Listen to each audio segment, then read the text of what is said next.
Payızda keçirilən debat Amerika iqtisadiyyatını kim dirçəldə bilər? Ölkənin radio dalğalarında negativ siyasi reklamlar yerləşdirilib. Barack Obama iflasa uğramış stimullaşdırma üçün hədər yerə 800 milyard dollar israf edib və əsas seçki kampaniyası yenicə başlayır. Mitt Romney'nin 200 milyon dolları var, lakin Paul Ryan'ın büdcə planı ilə o yalnız 1% vergi verəcək. Və reklamların çoxunun xərcləri çox az insanın tanıdığı qruplar tərəfindən ödənilir. Priorities USA Action reklamların məzmununa görə məsuliyyət daşıyır.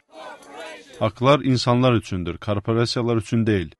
Və bəzi Amerikalılar ali məhkəməyə etiraz edəcək qədər əsəbləşiblər. Onların hirslənməsinin əsas səbəbi 2010-cu ildə qəbul olunmuş qərarlara korporasiyaların, həmkarlar ittifaqlarının və varlıların seçki ərəfəsində istədikləri qədər pul xərcləyə bilmələridir.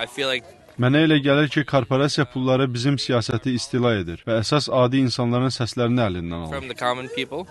Seçki xərclərini izləyən reaksiyalı siyasət mərkəzinə istinadən 2004-cü ildə müstəqil qruplar 69 milyon dollar reklama xərcləyiblər. Bu göstərici 2008-ci ildə 156 milyon dollara yüksəlib.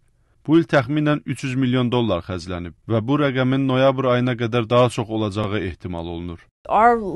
Bizim uzunmüddətli narahatlığımız bunun korrupsiyaya resept olmasıdır. Mary Boyle Ümumi Mübarizə Hüquq Müdafiə Təşkilatında çalışır. Bu pulların çoxunun kim tərəfindən xərcləndiyini biz bilmirik. Əlbəttə ki, Amerika xalqı seçkilərlə gələn rəsmilərə təsir edən pulların kim tərəfindən xərcləndiyini bilməlidir.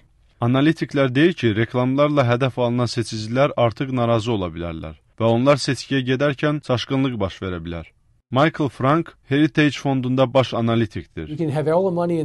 Siz dünyadakı bütün pullara sahib ola bilərsiniz və bütün resurslara sahib ola bilərsiniz. Lakin sizin əsas hədəfiniz olan auditoriya, sizin seçicilər bu yardımlara görə məyus olurlar, hirslənirlər və bunun sizə faydası olmur. Prezident seçkilərində qeyri-müəyyən seçicilərin sayı azdır. Lakin bunun sərbəst pul axınının qarşısını alacağı gözlənilmir.